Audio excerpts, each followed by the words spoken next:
ang mga kwento ng pag-ibig, kwento ng buhay, at kwento ng pag-asa dito sa Barangay Love Stories. Love Stories. Ang mga single mothers ay buong tapang na itinataguyod ang kanilang anak kahit mahirap. At sa kabila ng pagod at hirap ay hinding-hindi sila sumusuko. Ikaw, kabarangay, handa ka rin bang magsakripisyo gaya nila? Dear Papa Dudut, magandang araw po sa inyo at sa lahat ng mga kabarangay ninyo. Ako po si Chona, matagal na po akong fan ng Barangay LS. At ngayon ko lang po naisipang ibahagi sa inyo ang kwento ng buhay ko. Bata pa lamang ako ay palagi nang mataas ang grades ko sa eskwela. Medyo mahigpit din ang mga magulang ko noon, lalong-lalo na pagdating sa pag-aaral. Gusto nilang laging mataas ang grades ko. Noong una ay ramdam ko talaga yung pressure. Pero sa bandang huli na-realize ko na lahat ng paghihigpit nila ay may kadahilanan. Dahil sa paghihigpit nila sa akin ay nakatapos ako ng kolehiyo at nagkaroon ng maayos na trabaho. Paglipas ng ilang taon, nakilala ko ang lalaking minahal ko at naging asawa ko. Bunga ng pagmamahala namin ang anak kong si Chase. Grabe ang tuwa namin nang dumating siya sa buhay namin. Pero hindi rin pala permanente ang lahat ng bagay kasi ilang taon lang ang lumipas ay pumanaw ang asawa ko. Simula noon ay mag-isa ko nang binuhay ang anak ko. Bumalik ako sa bahay ng mga magulang ko para may katuwang ako. Lalo na sa pag-aalaga sa anak ko habang nagtatrabaho ako. Sobrang laking pasasalamat ko sa kanila. Kasi ni minsan ay hindi nila ako pinabayaan. Pero aminado ako, Papa Dudut, na lumaki ang anak ko na medyo spoiled. Kasi ako na rin mismo ang nagbibigay sa lahat ng gusto niya. Ang iniisip ko kasi noon, bakit pa ako nagsusumikap kung hindi ko rin naman maibibigay ang mga gusto ng anak ko, hindi ba? Kaya lang ay dumating din sa punto na pinagsabihan ako ng mga magulang ko. Ang sabi nila, baka raw lumaking spoiled at suwail ang anak ko. At hindi nagkamali ang mga magulang ko kasi lumaki si Chase na sanay na nakukuha ang lahat ng gusto niya. Noong mga panahong yon, naisip ko na siguro ay panahon na rin para umalis na kami sa bahay ng mga magulang ko. Total ay 19 years old na rin naman ang anak ko at siguro ay hindi na magiging spoiled kung lilipat at maungupahan kami sa mas simple at mas maliit na bahay. Pero nagkamali ako, Papa Dudut, kasi mas lalong lumala ang anak ko noong ginawa ko yon. Panay ang reklamo niya noong lumipat kami ng bahay. Kesyo, maliit daw at mukhang mumurahin kumpara doon sa bahay ng mga magulang ko. Pero nanindigan ako at sinabi ko mismo sa kanya na panahon na para putulin ko ang mga sungay niya. Ngunit habang tumatagal, mas lalo lang humahaba at humahaba ang sungay ng sarili kong anak, Papa Dudut.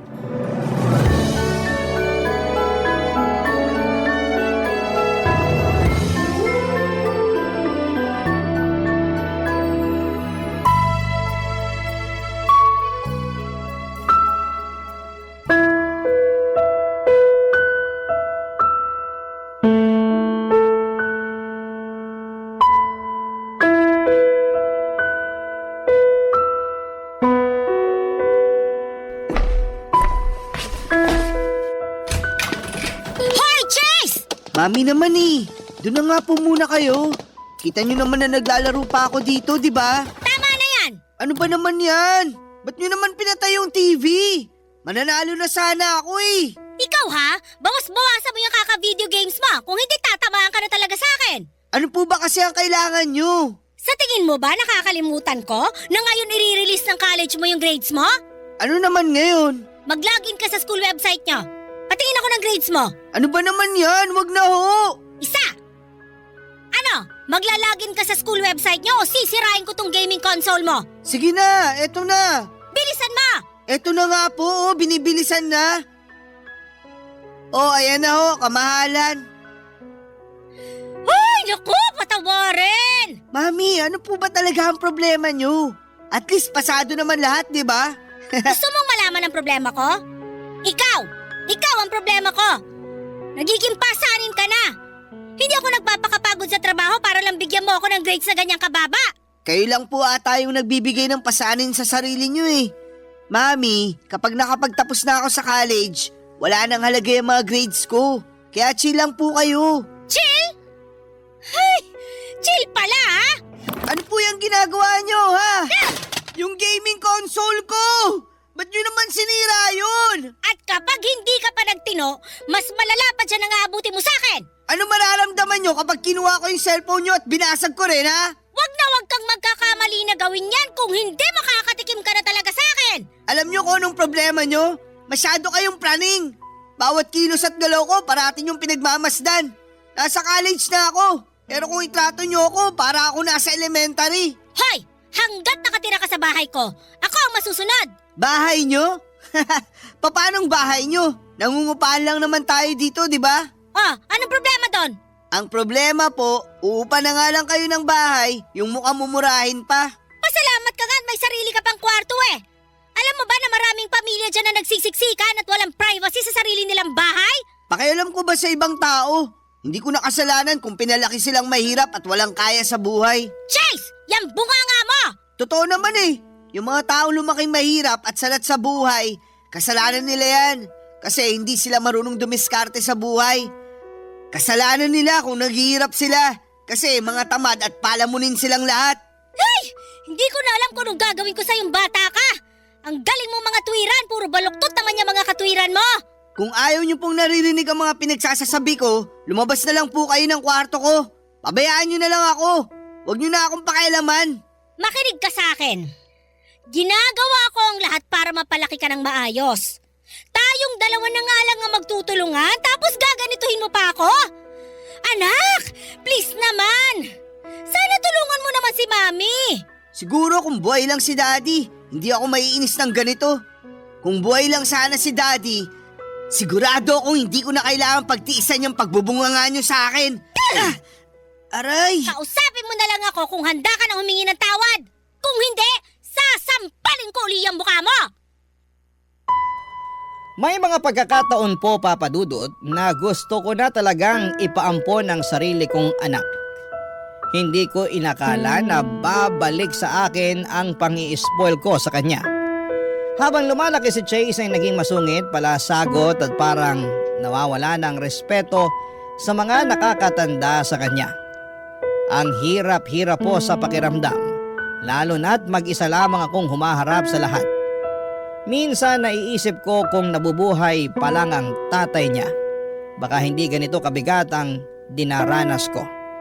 Pero wala na akong magagawa, eto na ang buhay na ibinigay sa akin ng Diyos.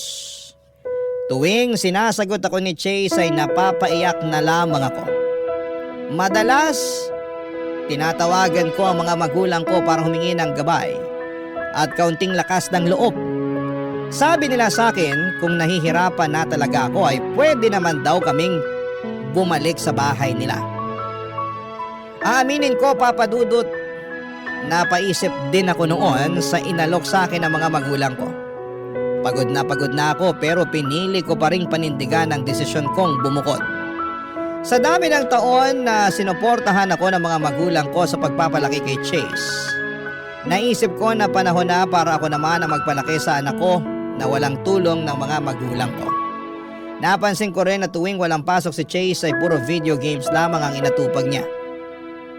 Kaya in-enroll ko siya sa driving school para matuto naman siya ng bagong bagay.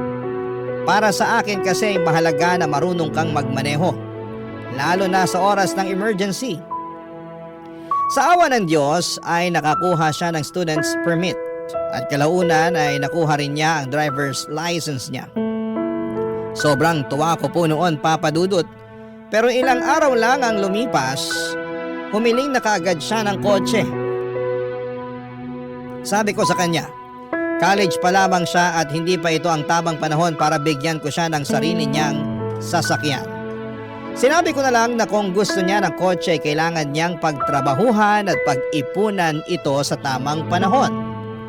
At doon na naman siya nagalit sa akin at nanlamig. Pero hinayaan ko na lamang. Sa akin ay sapat na marunong na siyang magmaneho kasi alam kong magagamit niya rin yan sa tamang panahon. Lalo na kapag may sarili na siyang pamilya. Pero habang tumatagal, mas lalong lumala ang sitwasyon. Isang gabi nagising na lamang ako at napansin kong nawawala na yung kotse ko, Papa Dudut.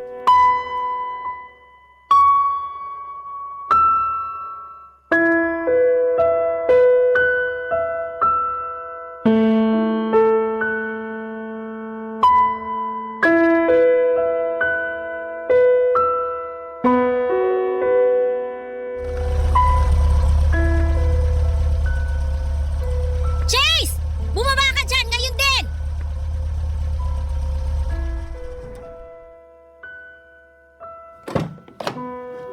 Hi, Mami! Akin na yung susi ng kotse ko! Kumalma po kayo! Oh, eto na! Hindi ko na alam kung anong gagawin ko sa'yo! Puro perwisyon dala mo sa aking bata ka!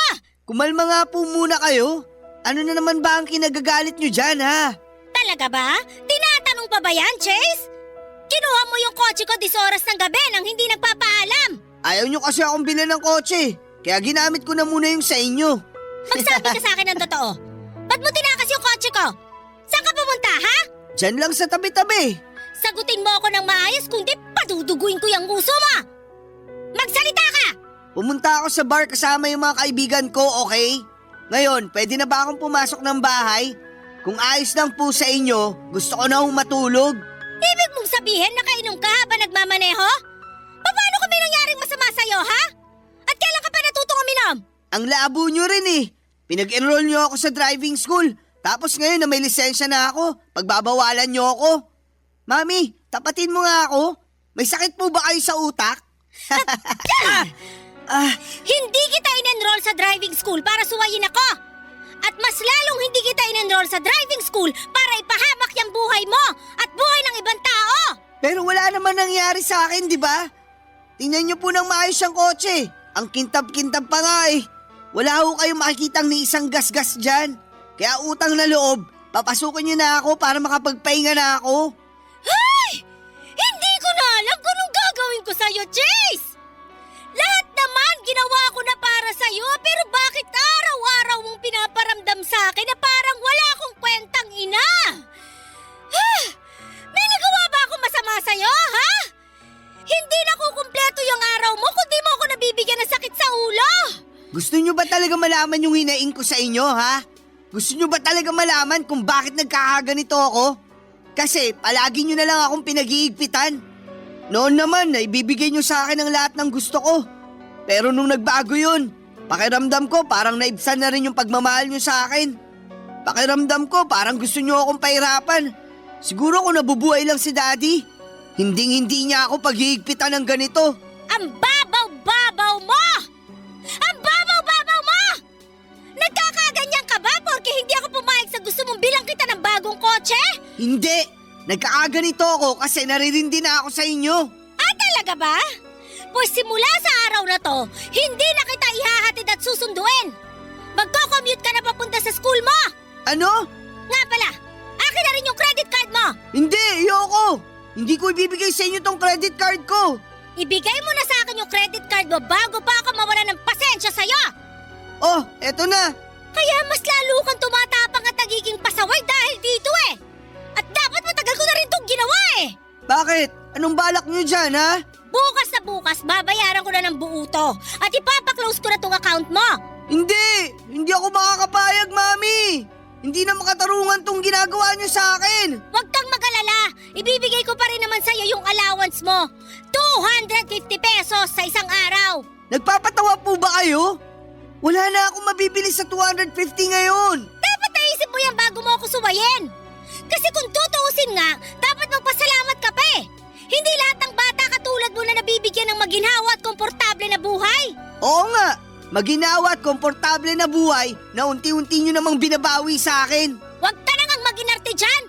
Hindi magugunaw ang mundo at mas lalong hindi ka mamamatay kapag pinaputol ko tong credit card mo. Sa ginagawa nyo sa akin ngayon, mas mabuti pa patayin nyo na lang ako. Anong susunod nyo na babawiin ha? Yung cellphone ko? Salamat at binigyan mo ako ng idea ha. Akin na rin yung cellphone mo. Ano? Ibibigay ko sa'yo yung luma kong cellphone. Yun ang gagamitin mo simula sa araw na to. Pambira naman oh! Ibigay mo na sa akin yan. Kung hindi, pati laptop mo kukunin ko na rin.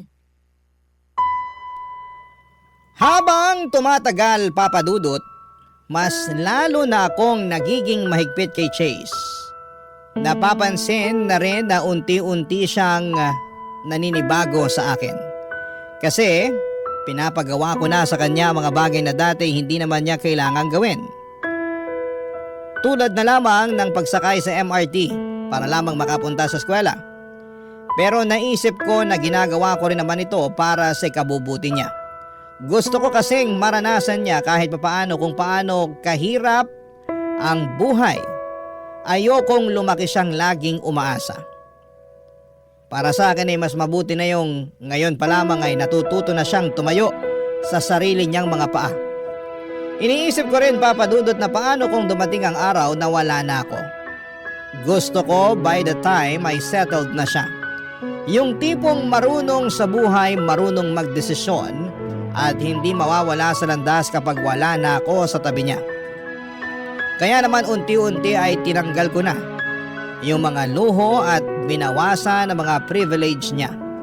Pero ang masakit, sa halip na magbago ay mas parang lalo pa siyang nagmamatigas at nagiging suwail.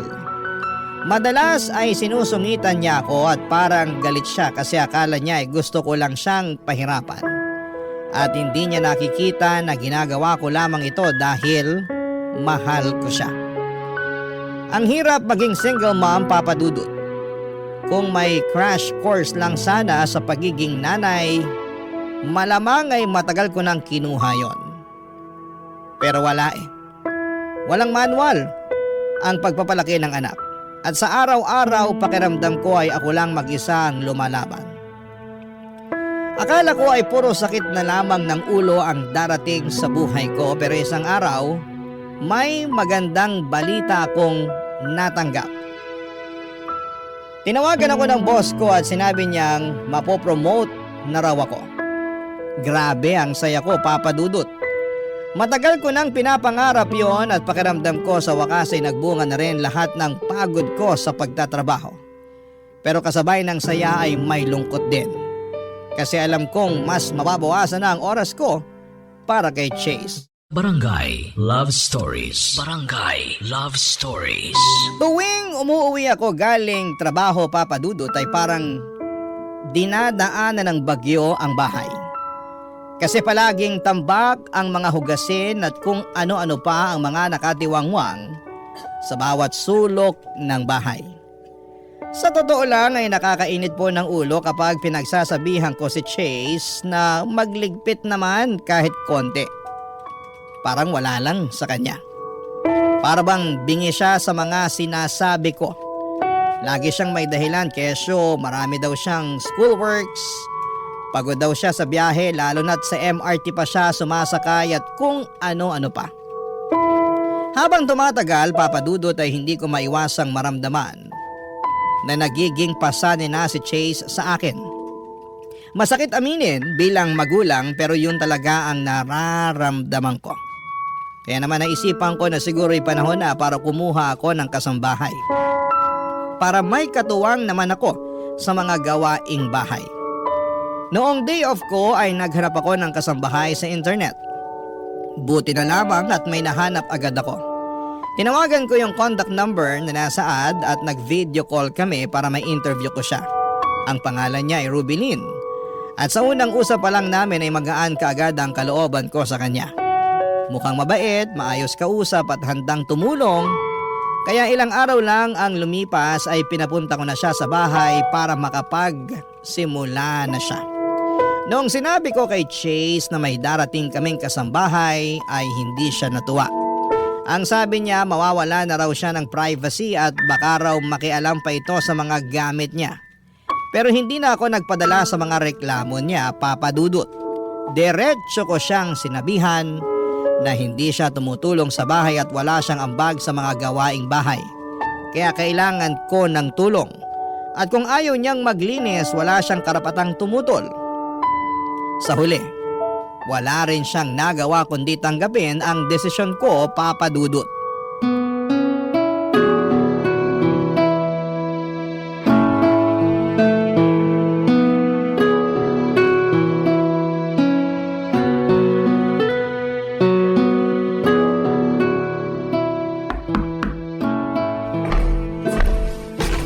Sandali lang!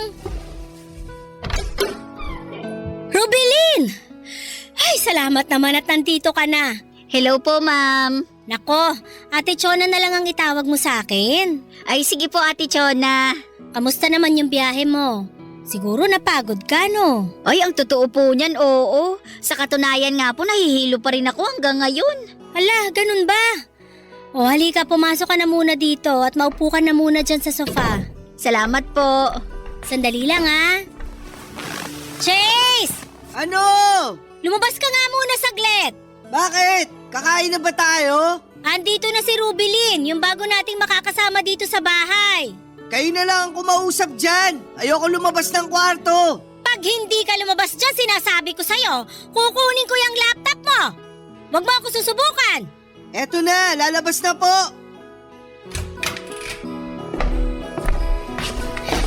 Nga pala, Rubilin. Ito yung nag-iisa kong anak, si Chase. Ay, naku, ma'am. Ay, ate. Ang gwapo naman po pala ng anak nyo. Nako, oo. Sumpungin nga lang. Hello, Chase. Ako nga pala si Rubilin. Ako yung bago ninyong kasambahay. Mami, ano ba tong katulong na kinuha nyo? O bakit? Anong problema mo? Ang sama ng itsura. Walis tingting na lang ata ang kulang at magmumukha na siyang witch. Hoy, Chase! Hindi kita pinalaking bastos! Sorry po. Mag-sorry ka dito kay Ate Rubilin mo. Yung sorry, para lang yun sa mga taong may ginawang kasalanan. Eh wala naman akong ginawang kasalanan ah. Nagsasabi lang ako ng totoo. Ah, ganun ba? O sandali lang. Kukunin ko na yung laptop mo. Mami! Huwag kang magkakamali na hawakan ako. Kailan po ba kayo titigil? Yung credit card ko, binawi nyo na. Tapos yung gaming console ko, sinira nyo pa. At hindi lang yun, pati yung cellphone ko, pinalitan nyo pa ng luma. O pues, mag-sorry ka dito kay Rubilin kung gusto mong hindi ko kunin yung laptop mo. Di bali na lang, saksak nyo sa baga nyo. Babalik na ako sa kwarto ko. Ay, nako, langit, patawarin mo ako. Rubilin, pasensya ka na sa anak ko, ha? Naku, ayos lang po yun. Alam mo, kasalanan ko rin to eh. Ha? Paano nyo naman po nasabi yan? Paano ba naman kasi? Pinalaki ko sa luho yung anak ko na yan. Kaya yan, namimihas at lumalaking walang respeto sa mga taong nasa paligid niya. Huwag po kayong mag-alala. Sigurado po ako na magbabago din si Chase pagdating ng panahon. Ay naku, sana nga. Kasi kung hindi, sigurado ako na yung bata na yan ang papatay sa akin sa galit at inis. Napaka-immature at spoiled. Ay! Rubilin, may papakiusap sana ako sa'yo, ha? Ay, sige po. Ano po yun? Sana habaan mo yung pasensya mo sa anak ko, ha? Sobrang pilyo at piloso po kasi nung anak ko na yon. Ay, naku po. Huwag kayong mag-alala, Ate Chona. Sanay po ako sa mga teenager. Talaga ba? Opo, ganun din kasi yung anak ko. Medyo pilyo at sumpungin. Pero napapansin ko rin naman na unti-unti nang nagbabago yung anak ko. Kaya wag po kayong mag-alala kasi sigurado ako na magsasawa at magbabago din yang si Chase. Ay nako, mabuti naman at hindi ako nag-iisa. Hoy, kapag walang ginagawa yung anak mo, pwedeng-pwede mo siyang papuntahin dito, ha? Seryoso po kayo? Aba, oo naman. Nang sa ganun may makakasama si Chase. Palagi kasi ang nagkukulong sa kwarto eh. Ay, sige po. Gumaan talaga ang pakiramdam ko, Papa Dudut, nang dumating si Rubilin sa bahay. Doon ko unang beses naramdaman na hindi na ako nag-iisa. Sa wakas ay may katuwang na ako sa mga gawaing bahay at may kausap na rin ako tuwing nai-stress ako kay Chase. Ang bait-bait ni Rubilin at sa totoo lang ay sobrang pasensyosa at maunawain siya sa sitwasyon ko bilang isang single mother. Hindi siya mapili sa mga gawaing bahay at hindi rin siya mareklamo. Kaya naman sobrang laking ginhawa talaga ang naidulot niya sa akin. Simula nang dumating si Rubilin ay wala talaga ako naging problema. Maayos niyang ginagawa ang mga gawaing bahay, masinop siya at mabilis kumilos. Tuwing umuwi ako galing trabaho, ang linis ng bahay at walang kalat at walang hugasin. Sa totoo lang, pakiramdam ko ay para akong nakakahinga ulit. Pero hindi pa rin mawawala ang bigat ng puso ko pagdating kay Chase. Mas lalo pa siyang naging spoiled. Ngayon ay halos lahat ng gusto niya ay inuutos na niya kay Rubilin. Para bang prinsipe siya sa sarili kong bahay. Ni hindi man lang marunong mahiya. Kahit baso na ginamit niya, gusto niya si Rubilin ang magligpit. At doon na talaga ako napagod, Papa Dudut. Kaya isang araw ay kinausap ko si Rubilin at ang sabi ko sa kanya, kung inuutos ni Chase ang isang bagay na hindi parte ng trabaho niya ay huwag na niyang sundin. Hindi dapat siya nagpapagamit. Pero simula noon ay hindi na tinigilan ni Chase si Rubilin. Pinaparinggan niya, sinusungitan at may isang beses pa, Papa Dudut, na nilagyan niya ng ipis ang kama ni Rubilin. Akala niya siguro ay nakakatuwa o nakakatawa. Doon na talaga ako napaiyak. Ang sama ng loob ko at halos araw-araw na akong humihingi ng tawad kay Rubilin. At para kahit papaano ay makabawi sa abala at stress na dinaranas niya ay dinagdagan ko na lamang ang sahod niya. At mas lalo lang lumala ang sitwasyon sa bahay ng isang araw habang naglilinis ako ng drawer ay napansin kong nawawala ang 15,000 pesos na nilagay ko sa cabinet ko. Grabe, Papa Dudut.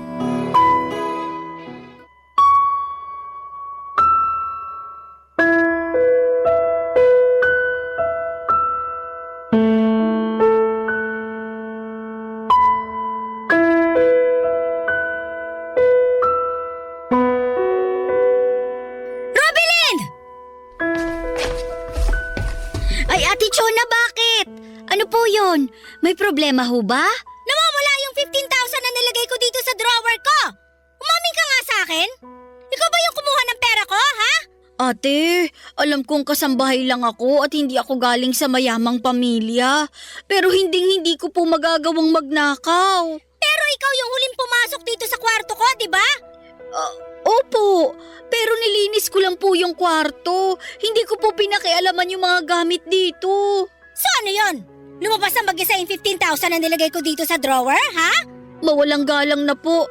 Salat po kami sa pera pero hindi ko po magagawang magnakaw. Simula sa araw na to, hindi ka na pwedeng pumasok dito sa kwarto ko. At titingnan ko rin yung bag mo. Kapag nakita ko yung 15,000 sa loob ng bag mo, magpasensyahan tayo, Rubilin. Ate Chona, bakit ako lang po yung pinag-iinitan ninyo? Tanungin niyo rin kaya si Chase. Baka may alam siya. Chase! Chase! Ano? Lumabas ka nga ng kwarto mo. Halika dito. Mamaya na! Isa! Sige na!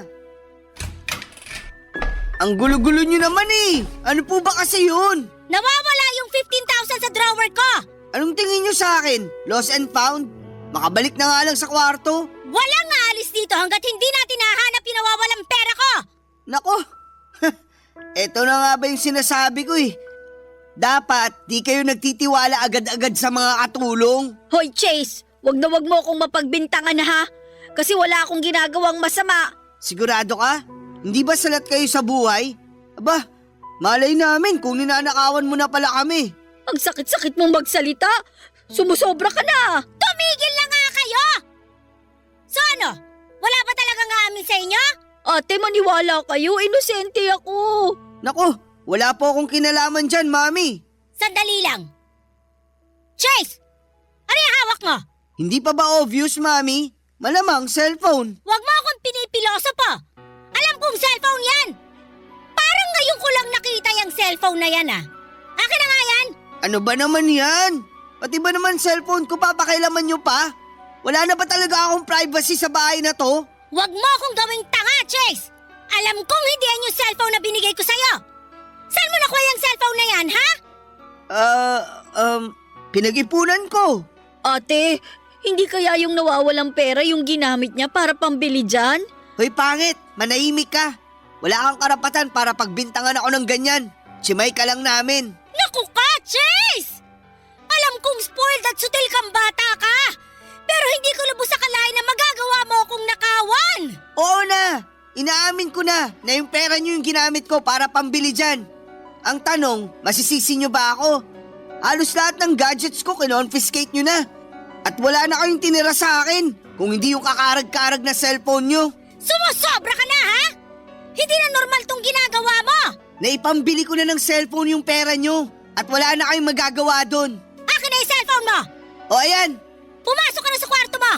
Baka kung ano pang magawa ko sa'yo!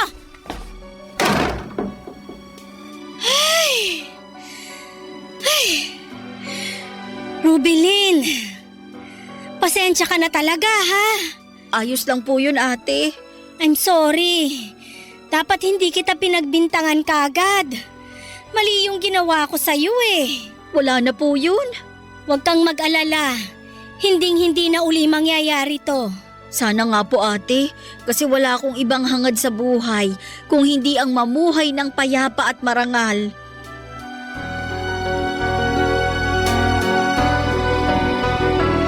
Siyempre, Papa Dudut, sobra akong nahihiya kay Rubilin ng araw na yon.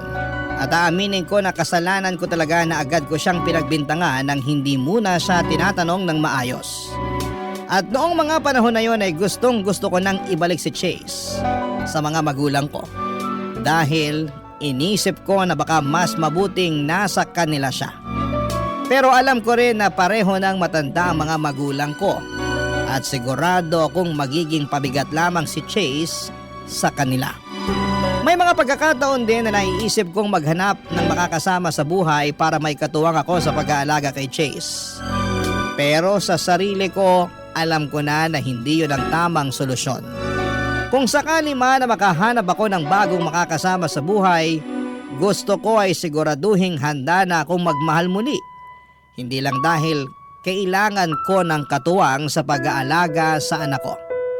Alam kong pasaway si Chase, pero hindi ko inakala na aabot siya sa puntong magagawa niya akong pagnakawan para lamang mabili ang gusto niya. Sa mga panahong yun ay parang gusto ko na lamang ipaampon si Chase. Kasi kahit na anong gawin ko ay wala siyang pagbabago at mas lalo lang lumalala ang kanyang ugali.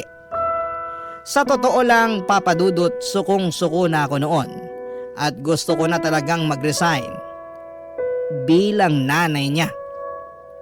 Alam ng Diyos na ginawa ko ang lahat para sa kanya.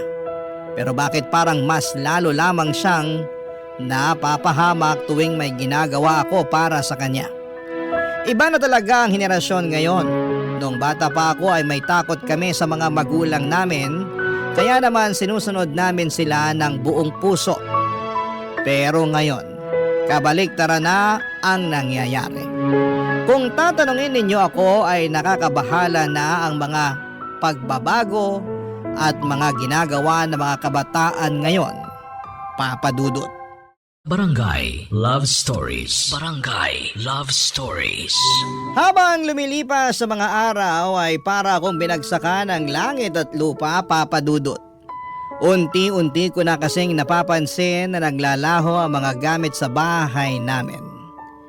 Nung una ay hindi ko pa masyadong iniintindi at iniisip ko na baka nailigpit ko lamang sa ibang lugar o nakalimutan ko lamang kung saan ko nailagay. Pero habang tumatagal ay mas nagiging malinaw na may mga gamit talagang nawawala. Dumating na po ako sa punto na gusto ko na lamang maglaho. Nawala na lamang bigla na parang hindi ko na kailangang pangharapin ang ganitong klase ng mga problema. Pero hindi pwedeng ganon, anak ko si Chase, at bilang magulang niya. Kailangan kong panindigan ito. Kailangan ko siyang tulungan at kausapin kahit gaano kahirap. Naisip ko rin noong mga panahon na yon na baka ako rin ang may pagkukulang. Baka lumalala ang ugali ni Chase kasi masyado ako naging mahigpit. Hindi naman masama ang intensyon ko at gusto ko lamang siyang mapabuti. Pero baka mali ang paraan ko ng pakikitungo sa kanya. Baka sa paningin niya ay sobra akong controlling. Kaya naman tuwing may ginagawa ako para sa kanya ay minamasama niya ito. Dahil doon ay nag-decide akong maghinay-hinay muna. Pinili kong mag-isip-isip muna at magmuni-muni kung paano ko nga ba siya kakausapin. Gusto ko kasi na kapag kinausap ko siya ay hindi na ako galit. Gusto kong maiparating sa kanya na ginagawa ko ito dahil mahal ko siya. Hindi dahil gusto ko siyang kontrolin, Papa Dudut.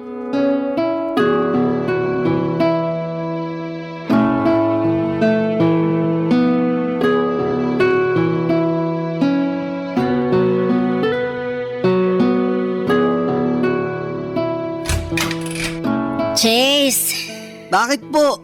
anong ginagawa mo dyan? Hindi pa ba obvious? Nagbabasa ng libro. Wala na kayong tinira sa akin eh. Mamaya mo na tapusin yung binabasa mo. Gusto lang sana kitang kausapin. Tungkol saan na naman ba to? Kinuha niyo na sa akin yung mga gadgets ko. At nasa inyo na rin yung bagong cellphone ko. Hindi pa ba kayo kontento doon? Ano na naman ang binabalak niyong gawin sa akin ha?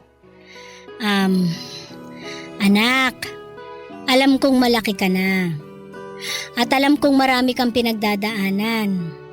Maniwala ka sa akin, alam ko yan, kasi napagdaanan ko na rin yan. Alam ko na maraming nag-iiba pag tumatanda ka na. Pwedeng sobrang gulo ng isip mo. At marami kang mga bagay na nadidiskubre tungkol sa sarili mo. Mami, sumasakit na po yung ulo ko sa inyo. Ano ba yung mga pinagsasasabi niyo ha? Tatapatin na kita, anak. May bisyo ka ba? Ha? I'm sorry, anak. Pero napapansin ko kasi na may mga gamit na nawawala dito sa bahay. Diretsuin niyo na nga lang po ako. Ano ba talaga ang gusto niyong tumbukin ha? Sa tingin ko kasi, anak, binebenta mo yung mga gamit natin dito sa bahay para ipambili ng bisyo mo. Utang na loob. Pero hindi ako galit sa'yo, ha? Gusto ko lang malaman yung totoo. Wala po akong alam sa mga pinagsasasabi niyo. Anak, alam mo ba, nung nasa college pa ako tulad mo, gustong gusto ko na masubukan yung pagyoyosi. Pero syempre, dahil sobrang higpit nung lolo at lola mo, palihim ko tong ginawa at naghahanap ako ng paraan para makabili ng yosi. Kung sa tingin niyo po na palihim ko kayong ninanakawan, nagkakamali ho kayo.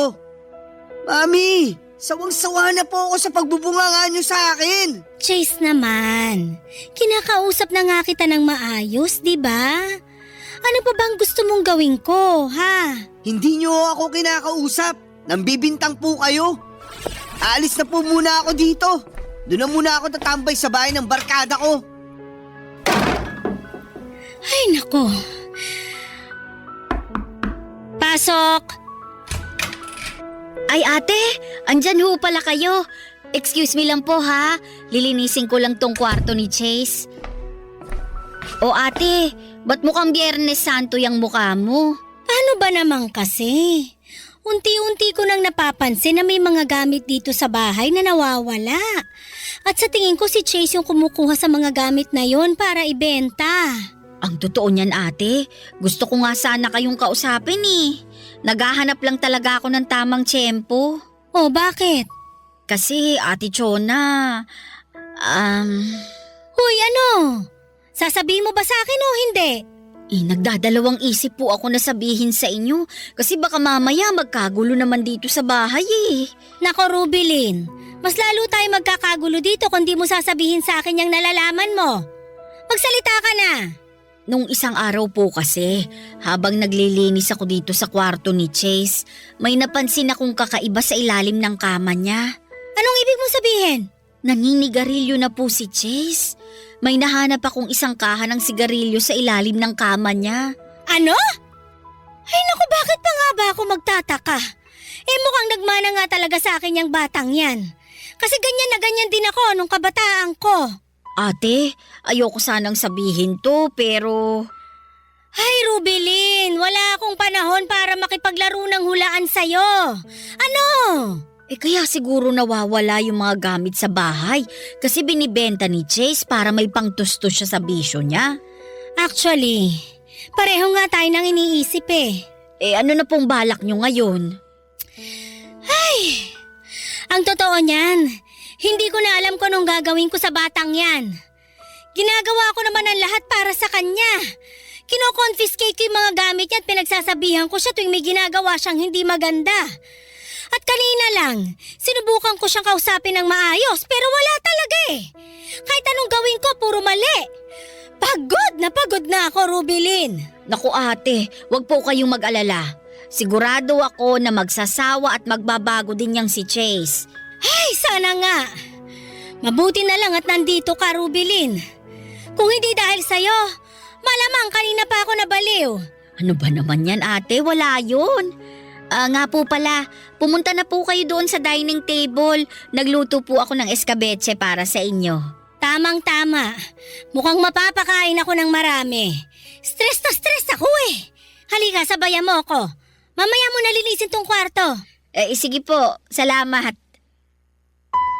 Mabuti na lang talaga at kasama ko si Rubilin sa lahat ng hirap at ginhawa, Papa Dudut. Hindi ko alam kung papaano ko malalampasan ang lahat ng ito kung wala siya sa tabi ko. Nang mga panahong sobrang bigat na ng nararamdaman ko ay bigla akong nakaisip ng plano para kay Chase. Isang hakbang na sa tingin ko ay makapagbabago sa takbo ng buhay niya. Nakapag-decide akong humanap ng maupahang apartment para sa kanya. Aaminin ko ang hirap ng desisyong yon para sa isang ina. Ayoko siyang mawalay sa akin at parte ng puso ko ang kumakapit pa rin sa kanya. Pero alam kong hindi siya magbabago kung palagi siyang nakaasa sa akin. Bilang isang single mom, handa akong gawin ang lahat kahit masakit, kahit mahirap. Basta para sa kabubuti ng anak ko. Napaisip din ako na baka kaya rin nagiging mainitin ang ulo at spoiled ni Chase ay dahil paulit-ulit lang ang routine niya. Bahay, eskwela, kwarto, paikot-ikot lang at walang bago. At bihira lamang siyang magkaroon ng chance para makisalamuha sa ibang tao. Kaya naman naisipan ko na baka kung mailalayo ko siya kahit kaunti, kung mabigyan siya ng bagong environment kung saan ay kailangan niyang kumilos mag-isa. Baka doon ay matutunan niyang maging independent.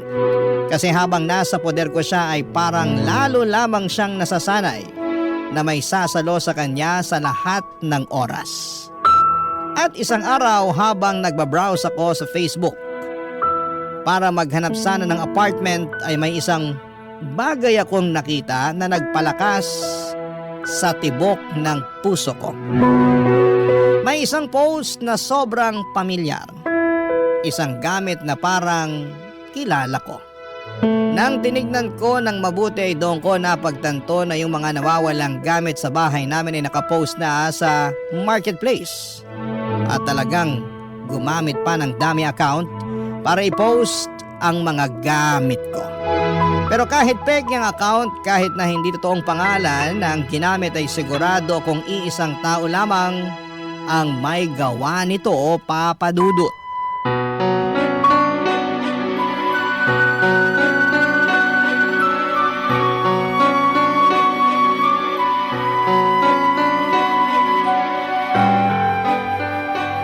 Rubilin! Rubilin! Ate, bakit? Anong problema? Bakit namumula kayo sa galit? May gusto ka bang sabihin sa akin, ha? Ha? Hindi ko po kayo maintindihan.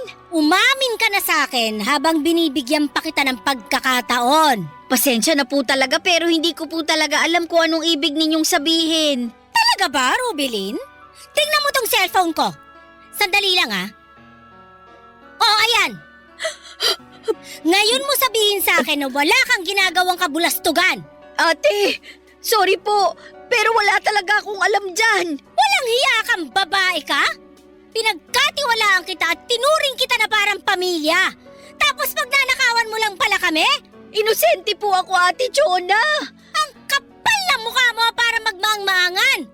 Tignan mo na maigi tong post mo sa marketplace. Titigan mo uli ng mabuti. Kitang-kita naman po, hindi ko yan account eh. Hindi mo nga account, pero tingnan mo ng maigi yung background. Kitang-kita sa mga picture na sa kwarto mo kinunan yung mga gamit na ninakaw at binebenta mo. Ang kapal na mukha mong babae ka? Palihim mong binebenta sa Facebook yung mga gamit ko dito sa bahay? Wala po akong kinalaman dyan. Baka si Chase ang may gawa niyan. At talagang isisisi mo sana ko yung pagiging kawatan mo? Aba, malay ko naman. Siya naman yung kumuha doon sa 15,000, di ba? Oo! Yung anak ko ang may kagagawan nun. Pero yung pagkawala ng mga gamit ko dito sa bahay, ikaw! Ikaw ang may kagagawan nun, hayop ka! Halika dito! Aray, ang sakit! Ate Chona, tama na po! Aray, bitawan niyo po yung buhok ko! Ate Chona, ano pong gagawin niyo sa akin? Tuturuan kita ng leksyon! Dito ka! Simula sa araw na to, maghanap ka na ng ibang pagsisilbihan mo kasi sinisisante na kita! Ate, nagmamakaawa po ako sa inyo. Huwag niyo naman po ako tanggalin sa trabaho. Sorry po. Kinailangan ko lang talagang gawin yun kasi kinukulit na ako ng mga pinagkakautakan ko. Ayun! Lumabas din ang totoo! So ninanakawan mo nga ako! Pinapangako ko po, hindi na po mauulit. Please ate, maawa naman po kayo sa akin. Ayan na yung gate! Labas! Ano, di ka lalabas? Ayan na, binuksan ko na! Lalabas ka na lang! Ayaw mo talaga lumabas, ha? Gusto mo ba yung pinagtutulakan ka, ha? Sige! Umalis ka na dito! Pag-usapan naman natin to! Papasakin niya ako! Parang awa niyo na! Umayos ka! Ayoko makita yung pagmumukha mo! Magsama kayo ng anak mong baliw! At maghanap ka na rin ng ibang amo ng pagnanakawan mo!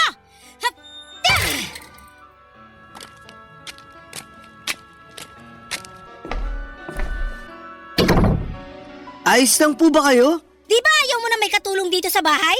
Ayan na! Nagkatotoo na rin sa wakas! Mami, Chase! Makikiusap ako sa'yo! Utang na loob lang! Parang awa mo na! Please, wag muna ngayon! Gulong-gulo na yung isip ko! Hindi ko na alam kung anong gagawin ko! Konting-konti na lang masisiraan na ako ng bait sa bahay na to! wag na po kayong umiyak. Please lang. Pagod na ako! Ginagawa ko naman ang lahat para maging maayos ka! Pero bakit ganon? Bakit tuwing may ginagawa ako na sa tingin ko makakabuti para sa lahat, bakit parang mas lalo lang akong nahihirapan? Ayoko na! Suko na ako! Pinapangako ko po sa inyo na hindi na ako magiging sakit sa ulo. Basta wag na po kayong umiyak. Ayoko po nakikita kayo na nagkakaganyan. Ako yung nahihirapan sa inyo eh. Anak, sabihin mo sa akin yung totoo. Nagkulang ba ako sa'yo? May nagawa ba akong kasalanan sa'yo para kamuhian mo ako ng ganito katindi? Hindi ko po alam, Mami. Pero isang bagay lang po ang sigurado sa akin ngayon. At yun na yung hindi ko kayo kayang makitang umiiyak at nahihirapan. Mami, I'm sorry. Alam mo ba kung ilang beses mo akong pinaiyak, pinagod at sinaktan? May mga pagkakataon na gusto ko na sumuko sa pagiging nanay mo. Pero hindi ko nagawa. Alam mo kung bakit? Dahil anak kita. At kahit anong mangyari, hindi matatapos ang pagiging nanay ko sa'yo. Sa totoo lang po, maniwala man kayo o hindi ay nagbago ang lahat nung araw na yon. Sa palagay ko ay nakaramdam si Chase ng awa sa akin nang makita niya akong umiiyak. Kasi po madalas talaga ay hindi ko pinapakita sa anak ko na mahina ako at umiiyak ako. Pero nung araw na yon ay hindi ko na talaga kinaya. Parang sumabog na ang lahat ng emosyon ko. Pero kahit papaano ay nagpapasalamat pa rin ako sa mga nangyari. Kasi pakiramdam ko ay yun din ang naging daan para unti-unting lumambot ang puso ni Chase sa akin. Aaminin ko po hanggang ngayon, may pagka-spoiled brat pa rin si Chase. Ramdam ko kapag nagtampo siya kapag hindi niya nakukuha ang gusto niya. Pero sa kabila ng lahat ay masasabi kong nag-improve na siya. Mas nakokontrol na niya ang mga emosyon niya at hindi na siya ganong kasuplado tulad ng dati. Ngayon po ay nakatira na siya sa isang apartment na malapit sa school niya. At sa totoo lang ay sobrang buti talaga nang naging desisyon kong hayaan siyang mamuhay ng mag-isa. Simula nang natutunan niyang tumayo sa sariling paa ay mas naging independent siya at mas marami na siyang kayang gawin ng walang tulong ng iba. Masaya na po ako ngayon at ang pinakahihintay ko na lamang sa puntong ito ay ang graduation niya. At si Ruby Lynn naman simula nang pinaalis ko siya sa bahay, hindi ko na siya nakita pa. Pero makalipas ang ilang araw ay may nakita akong post sa Facebook. May isang babae na naniningil sa kanya at pinapahiya siya online. Noong binasa ko ang mga komento ay nalaman ko na nalulong pala sa sugal itong si Ruby Lynn. Marami siyang inutangan at hanggang ngayon ay hindi pa rin siya nagbabayad.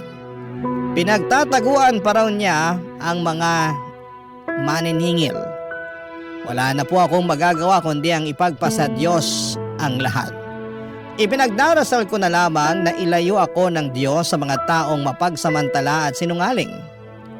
Dito ko na po muna tatapusin ang kwento ko, Papa Dudut. Maraming salamat po talaga sa pagbibigay sa akin ng pagkakataon na maibahagi ang kwento ng buhay ko sa inyo. Kapag nalaman kong natanggap ninyo ang sulat ko ay sigurado pong sasabihin ko ito kaagad kay Chase para sabay naming mapakinggan sa radyo ang kwento namin. Ang inyong forever, kapuso at kabarangay, Chona. Ano ang masasabi mo sa ating Barangay Love Stories today? Aabangan namin yan sa aming comment section.